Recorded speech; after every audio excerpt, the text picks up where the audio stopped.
The question is, do you really need a Wi-Fi 7 router? Well, today I'm taking a look at the Cudy BE6500, also known as the WR6500H. This is a very budget-friendly Wi-Fi 7 router aimed at people who want the latest Wi-Fi technology, offering faster speeds and more stable connections for everyday use, like streaming, gaming, or even working from home. I've been testing it for a couple of weeks now to see how it performs and whether it actually makes sense as an upgrade. But first, let's unbox it. Inside the box, you get the router itself, a quick setup guide, an Ethernet cable, and a power adapter. In terms of design, the router definitely stands out. It's black, fairly large, and comes with 6 directional external antennas. Ventilation seems decent, as you can see from the design. Compared to a standard router, it does take up a bit more space and is more noticeable. On the back, there's one 2.5 gigabit port, which you connect to your ISP router, along with 4 1 gigabit Ethernet ports for your devices. This is useful if you have devices that benefit from wired connections, like a gaming PC, a NAS, or a work setup where stability really matters. Ideally, this router should perform wirelessly almost as well as it does over cable, thanks to the latest Wi-Fi 7 technology and its dual-band capability. Now, you might be wondering why only dual-band. Well, this router does not support the 6 GHz band. But since this is a budget router, that's not really surprising. The main highlight here is Wi-Fi 7 support. It supports multi-link operation, or MLO, with combined speeds rated up to 6.5 gigabits per second. Compared to Wi-Fi 6, it's noticeably more efficient, especially when multiple devices are connected at the same time. In everyday use, this translates to lower latency, smoother streaming, fewer slowdowns, and more consistent performance across phones, laptops, and smart devices.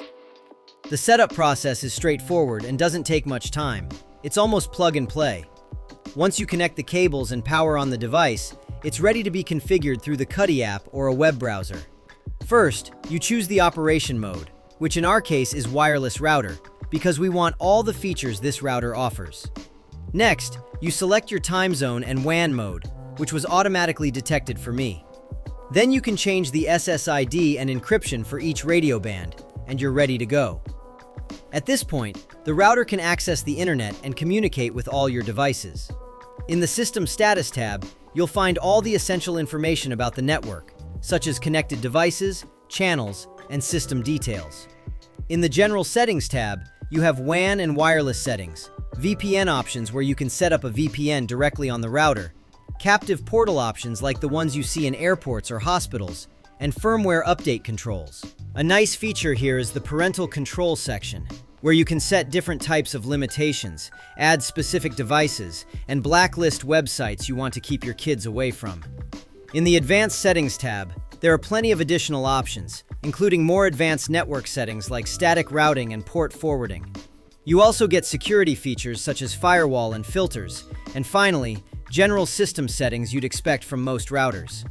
In real-world use, the BE6500 handles tasks well over both cable and Wi-Fi. But since Wi-Fi 7 is the main selling point, I'll focus on that. Gaming feels responsive with no noticeable lag and very low ping.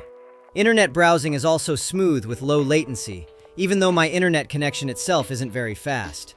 Streaming high-resolution content over the network doesn't cause any issues or loading delays, even with multiple devices streaming at the same time.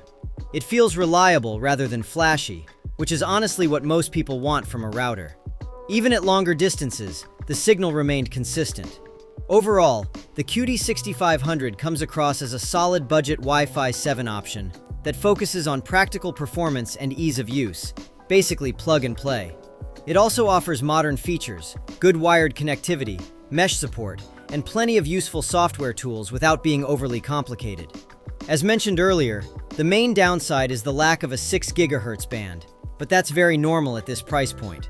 So if you're looking to step into Wi-Fi 7 or upgrade from an older router, this one is definitely worth considering depending on your needs and budget. I'll leave an affiliate link in the description, so make sure to check it out. As always, feel free to like the video, subscribe if you haven't already, and I'll see you in the next one.